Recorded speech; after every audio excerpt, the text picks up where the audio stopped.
साथियों मित्रों, आज साथियों 3 मार्च है। आज के कुछ इंपॉर्टेंट अपडेट देखेंगे जो प्रतियोगी छात्र छात्राओं से जुड़ी हुई साथियों। पहला है, देखते हैं साथियों, असिस्टेंट प्रोफेसर भर्ती बीएड विषय की नई अर्हता के साथ विज्ञापन इसी माह।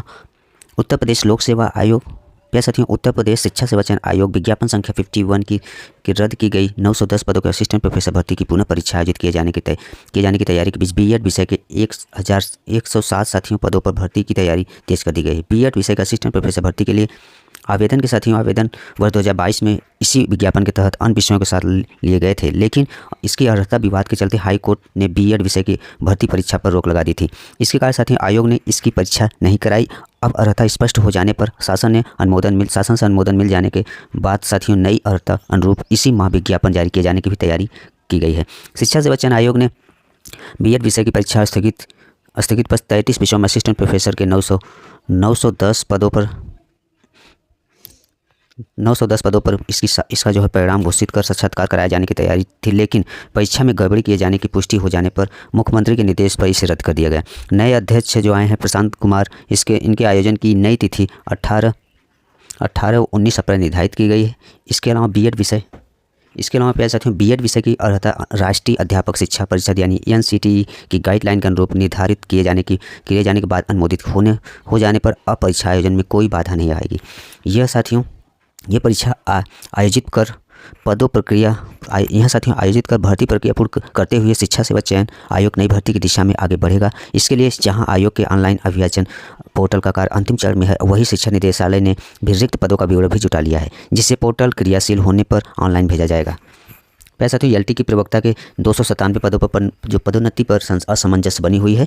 राजकीय माध्यमिक विद्यालयों में शिक्षकों को पदोन्नति दिए जाने की गति इसमें इतनी धीमी है कि एलटी के प्रवक्ता की सूची के 297 नामों में कुछ ऐसे नाम भी हैं जो सेवानिवृत्त हो चुके हैं। यदि जल्द पदोन्नति नहीं दी गई तो कुछ और शिक्षक 31 मार्च को सेवानिवृत्त हो जाएंगे। पदोन्नति देने के लिए विभागीय पदोन्नति कमेटी की बैठक कराए जाने के संबंध में अपर शिक्षा निदेशक और अजय कुमार द्विवेदी ने उत्तर प्रदेश लोक सेवा आयोग को भी पत्र लिखा है, जिसके माध्यम से लेकिन साथियों इसमें बैठक की तिथि अभी साथियों बैठक की जो तिथि निश्चित नहीं हो सकी है, जिसमें पुरुष वर्ग के 18 विषयों में से 10 पदोन्नति प्रक्रिया पूर्ण हो चुकी है, लेकिन 8 विषयों के सहायक अध्यापक कई वर्ष से पदोन्नति मिलने की प्रतीक्षा कर रहे हैं।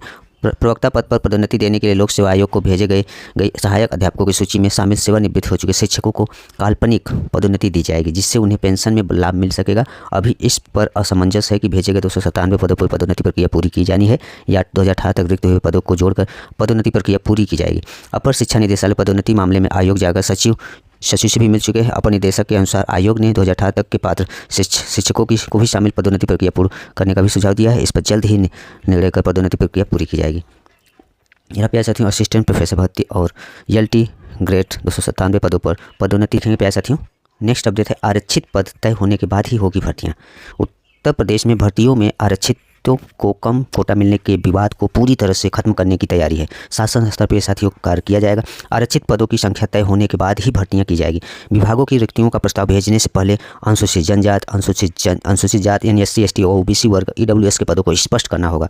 जरूरी हुआ तो इसके लिए आयोगों के साथ विभागों द्वारा बैठकें भी की जाएगी, जिससे भर्तियों को लेकर कोई पेंच न फंसे। उत्तर प्रदेश हर साल हजारों की संख्या में भर्तियाँ हो रही है और राज्य सरकार ने भर्तियों के लिए उत्तर प्रदेश लोक सेवा आयोग, उत्तर प्रदेश नैश सेवा चयन आयोग, उत्तर प्रदेश विद्युत सेवा विभाग, उत्तर प्रदेश शिक्षा सेवा चयन आयोग, उत्तर प्रदेश पुलिस भर्ती प्रोन्नति बोर्ड, उत्तर प्रदेश सहकारी संस्थागत सेवा मंडल बनाया गया है।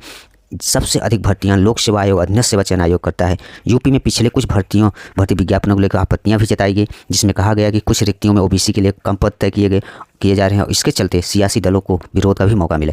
इसलिए साथियों शासन स्तर पर अब ये कार्रवाई होगी। पहले ये स्पष्ट करना होगा कि कितने पद हैं और किस किस कैटेगरी के पहले कुल पदों में SC ST OBC की स्थिति को पहले स्पष्ट यानी साफ करना होगा। विभागों को प्रस्ताव भेजने के साथ आयोग के साथ भी बैठक करनी होगी। साथियों इस तरह विवाद देखने को कई बार मिला। साथियों से लेखपाल भर्ती में 27% OBC निर्धारित। लेखपाल भर्ती में OBC के लिए 27% आरक्षण में 1441 पद मिलने पर बड़ा सवाल उठा था और सपा अन्य दलों ने इसे आरक्षण में कटौती बता हमला किया था। विरोध के बाद पदों की संख्या बढ़ाई गई। साथियों इस तरह से बहुत सारी वैकेंसियों में इस तरह धांधली हुआ है, आरक्षण धांधली। विरोध के बाद पदों की संख्या बढ़ाई गई। शासन इसीलिए चाहता है कि भर्ती के लिए विज्ञापन निकाले जाने से पहले पदों की गिनती पूरी कर ली जाए और इसमें स्पष्ट कर लिया जाए आरक्षण किसका कितना पद है। इसमें देखा जाए कि आरक्षण के मुताबिक पदों का बंटवारा सही है या नहीं, बंटवारा किया गया है कि नहीं किया गया। शासन ने सभी भर्ती आयोगों को भेजे हैं निर्देश। शासन को उस आयोग को भेजे गए पत्र में कहा गया है कि राज्य के अधीन सेवाओं में अनुमन्य ऊर्ध्वाधर यानी वर्टिकल और क्षैतिज आरक्षण की व्यवस्थाओं का मानक अनुरूप पालन किया जाए। उत्तर प्रदेश लोक सेवा आयोग यानी SC, ST, OBC, EWS, OBC अधिनियम 2020 में की गई व्यवस्था को पूरी तरह से पालन होनी चाहिए। मेरा प्यारे साथियों, शासन द्वारा सख्त निर्देश दिया गया है। आरक्षण से संबंधित जितने भी विवादित बहुत सारे पोस्ट में इस तरह के विवाद छिड़ा है साथियों की आरक्षण में कटौती या जिस कैटेगरी जितना मिलना चाहिए नहीं मिला है। इससे संबंधित आरक्षण से संबंधित स्पष्ट आरक्षित पद तय होने के बाद ही भर्तियाँ होंगी।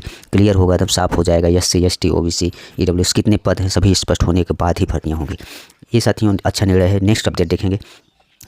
अप्रैल से शुरू होगी 20,000 सेविका सहायिका की बहाली। राज्य भर में अप्रैल के बाद 20,000 से अधिक सेविका सहायिका की जल्द चयन प्रक्रिया शुरू होगी। समाज कल्याण विभाग के मुताबिक बिहार में 1,14,000 आंगनबाड़ी केंद्र संचालित है। वहीं नए 18,000 आंगनबाड़ी केंद्र को स्वीकृति के लिए विभाग ने पत्राचार किया है, जिसकी अनुमति मिलने के अंतिम चरण में है और 31 मार्च तक नए केंद्र संचालन की अनुमति मिल जाएगी।